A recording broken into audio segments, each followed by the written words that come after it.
De mouvement insurrectionnel à 15 ans de servitude pénale principale pour complot.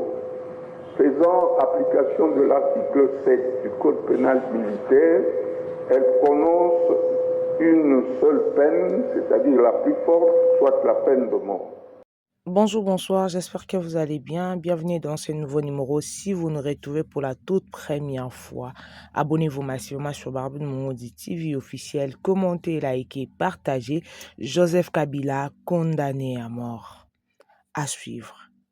Joseph Kabila a été condamné à mort ce mardi à Kinshasa. Une condamnation par contumace au terme d'un procès devant la justice militaire du pays. Il a été jugé coupable de trahison et de crimes de guerre. Notre correspondante à Kinshasa, Aurélie Bazara-Kibangula, a assisté à l'annonce du verdict. C'est la première fois qu'un ancien chef d'État congolais est condamné par la justice. Joseph Kabila a été reconnu coupable de crimes de guerre, viol, torture, complot ou encore trahison. Alors dans son jugement, lu pendant près de 4 heures, la haute cour militaire de Kinshasa estime que Joseph Kabila est en intelligence avec le Rwanda et qu'il est le véritable chef du groupe rebelle AFC M23. L'ancien chef d'État est condamné à la peine de mort et a versé plus de 30 milliards de dollars de dommages et intérêts à l'État congolais et aux provinces du Nord Kivu et du Sud Kivu. C'est la première fois également qu'un ancien président de la République se trouve en conflit avec les intérêts de la République. C'est pour cela qu'il fallait donner à la population congolaise, au peuple congolais, les sentiments qu'aucune impunité ne sera plus tolérée dans ce pays. Il n'y a pas de désir de vengeance parce que le jugement répressif poursuit et doit être appliqué par celui qui est reconnu coupable. Et donc, il n'y a pas d'autre coupable à ma connaissance.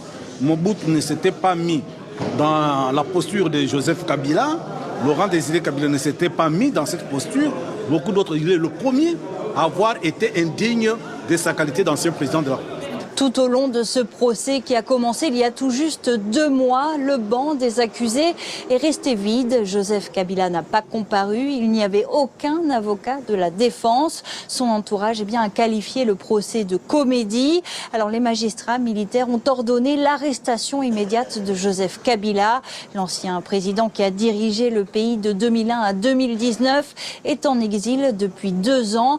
Les avocats ont affirmé qu'un mandat d'arrêt international pourrait être émis contre lui.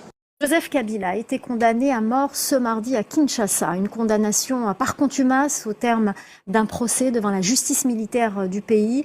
Il a été jugé coupable de trahison et de crimes de guerre. Notre correspondante à Kinshasa, Aurélie Bazara-Kibangula, a assisté à l'annonce du verdict. C'est la première fois qu'un ancien chef d'État congolais est condamné par la justice. Joseph Kabila a été reconnu coupable de crimes de guerre, viol, torture, complot ou encore trahison. Alors dans son jugement, lu pendant près de 4 heures, la haute cour militaire de Kinshasa estime que Joseph Kabila est en intelligence avec le Rwanda et qu'il est le véritable chef du groupe rebelle AFC M23. L'ancien chef d'État est condamné à la peine de mort et a versé plus de 30 milliards de dollars de dommages et intérêts à l'État congolais et aux provinces du Nord Kivu et du Sud Kivu.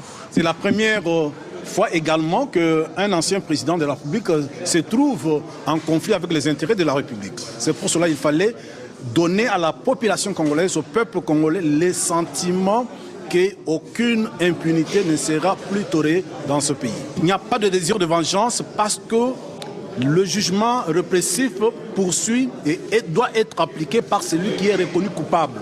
Et donc, il n'y a pas d'autre coupable à ma connaissance.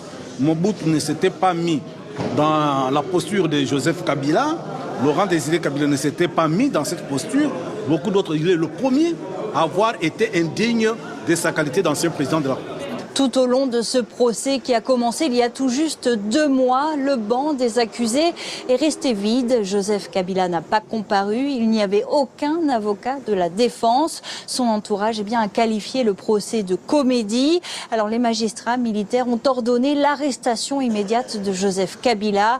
L'ancien président qui a dirigé le pays de 2001 à 2019 est en exil depuis 2 ans. Les avocats ont affirmé qu'un mandat d'arrêt international pourrait être émis contre lui.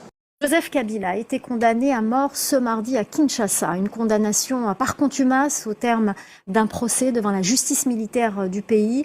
Il a été jugé coupable de trahison et de crimes de guerre. Notre correspondante à Kinshasa, Aurélie Bazara-Kibangula, a assisté à l'annonce du verdict. C'est la première fois qu'un ancien chef d'État congolais est condamné par la justice. Joseph Kabila a été reconnu coupable de crimes de guerre, viol, torture, complot ou encore trahison. Alors dans son jugement, lu pendant près de 4 heures, la haute cour militaire de Kinshasa estime que Joseph Kabila est en intelligence avec le Rwanda et qu'il est le véritable chef du groupe rebelle AFC M23. L'ancien chef d'État est condamné à la peine de mort et a versé plus de 30 milliards de dollars de dommages et intérêts à l'État congolais et aux provinces du Nord Kivu et du Sud Kivu. C'est la première fois également qu'un ancien président de la République se trouve en conflit avec les intérêts de la République. C'est pour cela qu'il fallait donner à la population congolaise, au peuple congolais, le sentiment qu'aucune impunité ne sera plus tolérée dans ce pays. Pour les avocats de la République, Joseph Kabila est un sujet rwandais qu'il fallait condamner à la perpétuité pour espionnage. Ça, c'est la décision de la Cour. Nous nous inclinons. Mais il n'y a pas que cette action. Il y a d'autres actions qui pourraient peut-être, avec des témoignages et même des preuves, démontrer que monsieur est étranger. Nous sommes satisfaits parce que le droit a été dit. Pour le camp de l'ancien président congolais Joseph Kabila, il n'y avait aucune preuve de culpabilité. Ce verdict était dit le même jour qu'on saisissait les Sénats pour la levée de l'immunité de Kabila. Ils avaient déjà dans la poche ce verdict d'aujourd'hui. Ça ne nous étonne pas. Kabila doit prendre la gravité de la question et de montrer à travers le monde et que la justice est instrumentalisée ici, en saisissant d'autres instances impartiales pour démontrer que le vrai complice de cette rébellion, c'est les pouvoirs en place. L'immunité. La